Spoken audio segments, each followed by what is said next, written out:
So even if LeBron James wanted to come and play like tomorrow, Yeah, he LeBron's would got have to to play play in Wooksy World in Tour. at least a certain amount of 3-on-3 events. We've won national championships, 4 of them in the last 10 years. I think the most anywhere else is 1. Welcome to the front office, a behind-the-scenes look at all things FIBA 3x3. We're your hosts, Zaire Carrington and Craig Moore, founding members of Princeton 3x3. Join us as we dive into the latest with our team in the fastest growing sport, all things on the FIBA 3x3 professional circuit. All right, Craig, so we left off talking about the national team, the Olympics. Obviously, it brought a lot of eyeballs to the sport. Holland. What do they go by? The Netherlands. Dutch. The Netherlands, the Dutch. They got too many names, man. They're like, can't be named anymore. Wikipedia that if you need to know why. Yeah, that's a good little bit of homework. But so the Netherlands or the Dutch, they walked away with gold. The hosting country of France came away with silver, and Lithuania got third, right?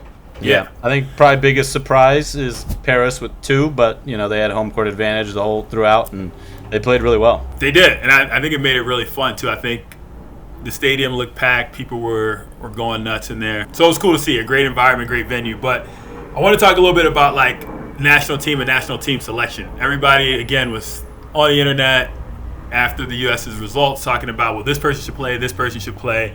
Why aren't more people playing, or who picked this team? How does this team get picked? So, you've played on multiple national teams now, World Cups and things like that. Talk a little bit about how guys get to be the chosen people to be at the Olympics and selected to be the Olympics. It's not as cut and dry as we would all like it to be. Nominating the best players that are available that want to play, right? There's USA Basketball's tasked with creating a team that is going to be cohesive, that has the ability to work together quickly. But there's also rules that FIBA has put in place because they want this to be a different discipline than 5-on-5. They do not want 3x3. They do not want 5-on-5 guys to just be able to come in, swoop in, and kind of take the glory. That really takes away from what they've tried to build with the pro circuit. And if they didn't have that, then there would be no incentive. They didn't have these little rules, there wouldn't be no incentive for the 3x3 community of players to play all year round, year after year, if they really don't have a chance at being players in the Olympics. So if you want the NBA players from each country to play, then these guys that are playing, like you and I and our teams, have to do the work for them. And it would make no sense for us to just do it and then let Jaylen Brown come in and play. So to kind of dive into what the rules are, each federation is tasked with trying to compete for ranking points, right? So each individual player in the top 25 of each federation contributes to your federation as a nationality. So you and I, USA, we contribute. Every time we compete. Every time we compete, our wins, our losses, our points, our rebounds contribute to the Olympic opportunity that USA has. And it's the top 25 players that do that. Now, of those top 25, the USA team has to be comprised of 2 players from the top 10 in the federation points. So Jimmer Fredette was the number 1 player, and then I believe at the time of selection, Kareem Maddox was number 2. Okay. Yeah. We have Henry Caruso, who I think is number 6. Damon Huffman, who's like number 8. There are players, so they were in contention if USA Basketball wanted to consider them. 2 of the top 10 players has to be picked. Now, USA Basketball still has to have some criteria for choosing the other 2 players. They could choose them from the 3-on-3 community, or they can choose them from outside the 3-on-3 community. But those players, whoever they are, whether they're NBA, college, G League type basketball players, Euro pros, they have to meet a certain small requirement of 3x3 events. So even if LeBron James wanted to come and play like tomorrow, yeah, he would have to play in Wooksy World Tour at least a certain amount of 3-on-3 events. They have to meet a certain threshold. It's not much, but it's something. But it's still something. Yeah. So everyone thought that certain guys should be able to kind of just jump in. That's not necessarily how it can happen. You have to be a participant in a 3x3 event to join. And that's so if you look at the women's team, they had 2 players that played in an AmeriCup. They played in a women's series event. Even though they were WNBA players, that's what allowed them to be a part of it, right? And then the other 2 Haley Van Lith and Sierra Burdick were their top 10 players. So Yep. you can construct it like that. On the men's side, they decided to do it a little differently. They decided to take 4 guys that had played together for over a year, built team chemistry, became the number 1 team in the world. So they were the favorite when they got to the Olympics, but they had the misfortune of having an injury, and I don't think any team anywhere would have been able to compete with 3 guys in an 8-day event with a game every day. It would have just been too difficult. No, especially not when you're losing your best guy or your number 1 player. I think it's important for people to start to understand that a little bit too, just about the rules. And, it's not just like, and again, it's by design that I think FIBA has done that in order to create a different kind of basketball experience and a different sport. And a big salute to all the WNBA players and, the Haley Van Lith players that are in college and still make it a priority to play. So it is possible, if guys wanted to make it happen and to do it. So yeah, but listen, let's say a Boston Celtic wanted to do it. They probably couldn't have because they played basically up into the Olympics. Yeah. So there were really no events for them to do that. So that is the hard part. And the WNBA season is during the women's series now, so really hard for them to kind of balance that going forward. So you do need dedicated 3-on-3, 3x3 players. 3 players. It's getting some shit for saying 3-on-3 by FIBA. So I'm trying to say 3x3. Yeah, they.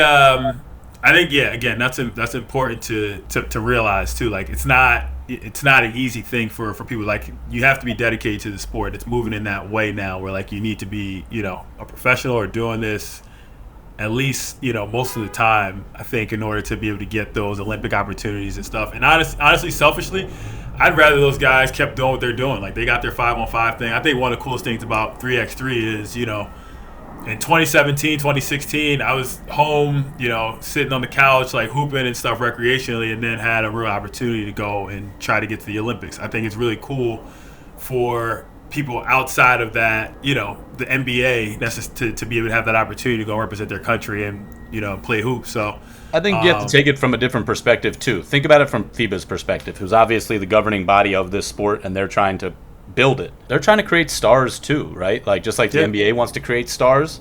Absolutely. FIBA 3x3 wants to create stars for its league, which is the pro circuit.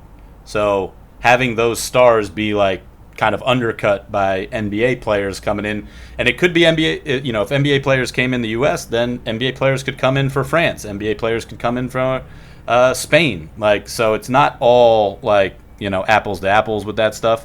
So having all those players that have become 3-on-3 stars in their own countries because they've won medals, because they've won championships, undercuts that a little bit, and it kind of takes away from the pro circuit, which is probably where FIBA 3x3 is looking to eventually kind of make money, just like the NBA is trying to make money. Yeah, of course, man. But yeah, as far as like hoopers and opportunities, I want to see the best players playing 3x3, and at the same time, like I love the opportunity that it provides for guys who are outside that NBA bubble or don't want to do the overseas 5-on-5 thing, because that's a grind too. But changing gears a little bit, talking about national teams and selections. Princeton 3x3, our team has had we've been in a fortunate position to have players on the national team. Pretty much almost every team or every event that we played in as a national team over the last decade. Certainly not all of them, but, probably 75-80% of them. So just talk a little bit about, like, how that came to be. We talked about the selection process and criteria being tough. You got to be in the top 25. You got to be in the top 10 in certain situations. You got to just be on their radar, performing well at nationals. Talk about, like, how we've been able to be in that position and the effect that we've had on USA basketball national teams. Yeah, I think it's consistency, right? Like I think that's kind of the main thing. We've been a consistent 3-on-3 team since 2014. You kind of take into account that we've won national championships, 4 of them in the last 10 years. I think the most anywhere else is 1. So we have the most. We've also probably played the most, but I think that it's really consistency. We've set a foundation, right? And back in the day, whoever won the national championship, they kind of sent along to the World Cup. So we were obviously winning national championships and having that opportunity. Now they've kind of created semi like all-star teams, if you want to call it that, of players that they think would be a good fit.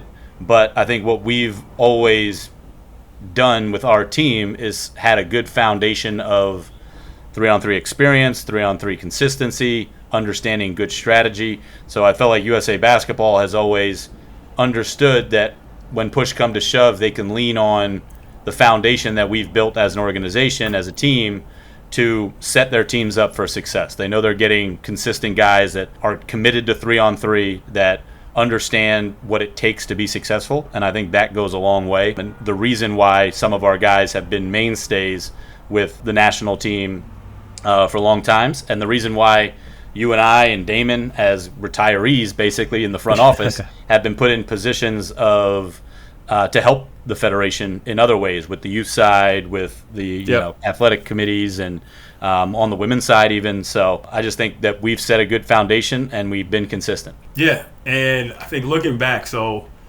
I mean, shoot, you'd have to go pre-2017. I wouldn't know all those guys, but if you're looking at from 2017 on now, so obviously the founding guys of you, me, Damon, Dan Mavridis, Robbie, obviously, Kareem, Kenyon, and I don't think Henry's very much a part of the. Yeah, of course. Henry's very much a part of that. And then you go back further. Arnie Duncan, who played at Harvard, was a mainstay with us, with John Rogers, one of John Rogers' best friends. Wait, Arnie went to Harvard? He didn't go to Princeton? He went to Harvard. Wow. Yeah. Didn't know that, man. But he plays like a Princeton guy now, at least. Then, Mac Darrow, who graduated, played with Kareem Maddox at Princeton. Jatim Young, who played at Northwestern pre-me, plays a little like Austin Butler does now. And then I think that's it.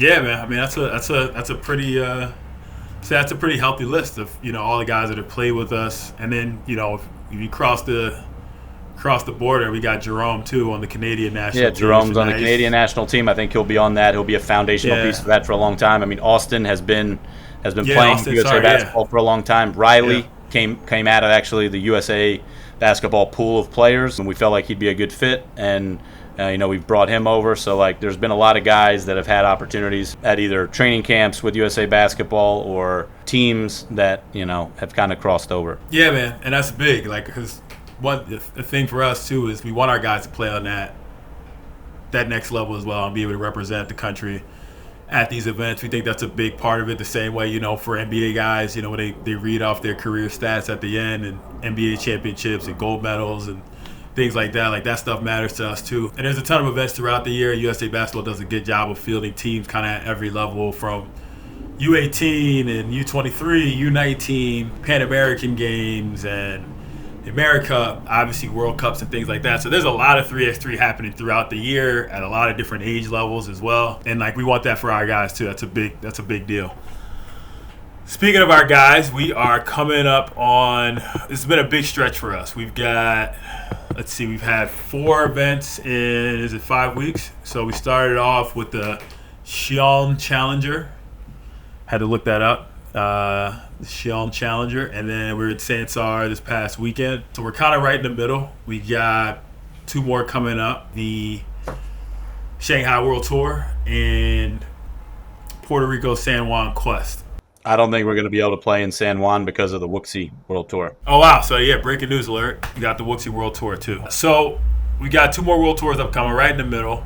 We've won, 2 games out of 6? You can kind of consider this the post-All-Star break. We're on snooze right now. We've hit the snooze button a little bit. We're not played in 2 tournaments, coming back, and usually you either hit the ground running as a team or you're a little lackadaisical and you feel like you need a little practice. We were hoping that we'd come back strong, especially after 2 second-place finishes to end kind of the first half of the season. Yeah. But 2, I would say, below-average performances from us in terms of, kind of being ready to go in the second half. Hopefully it's a wake-up call that, we can kind of get right. And glad that it happened in Challengers versus World Tours, because we got the Shanghai and WUXI World Tour. Hopefully, we have to reach out to San Juan and their event and let them know that, a higher priority event came up. That's something that happens all the time in 3-on-3. If you're in a Challenger and you get into a World Tour that's the same weekend, it's kind of, par for the course that you let the event know, hey, we're in a higher level event, and it just goes with the territory that you would always playing the highest level event you possibly can, even if it's a further trip or it's a harder trip or whatever it may be. So, and there's times where sometimes that might happen, and if we were, say, developing guys or trying to, you use your 2 additional roster slots, you might send 2 guys who aren't playing at the higher level event on the tour with 2 guys you're looking to develop and allow them to get opportunity to, and that's play at a higher level event. And that's something we still might want to do for San Juan, but we got to kind of take our ducks in a row. Yeah, that we got to take an inventory of who's available to play, right? We got some guys with a couple. And is it a team that can go and compete and win? Because you don't want to send guys to send guys. But also, is it a good experience for the new guys? Like, if you really feel like these guys could eventually play for your team, you don't want them to go have a bad experience as a player, or maybe not go with the right team that, like, maybe discourages them and they're like, this is for the birds, right? How many times have you seen one-on-one and done 3x3 guys because they just don't have a good experience, right? True. Very true, very true. But San Juan is always a good time, though. That's one of the better run events always, and it's always nice to be able to kind of do it somewhat close to home if you're American. And then you got the beach, man. It's Puerto Rico. You can't really go wrong with Puerto Rico. I agree. Yeah, man. For our guys, though, like you said, we started off, I think, below average and not playing to the standard that we're used to. We've been there before, obviously. We know we've also gone and underperformed at events and know how shitty that feels. There's some long plane rides home. But, it's up to us to go ahead and do something about it now, too. We went and had 2 events where, we kind of got smacked in the mouth in different games. And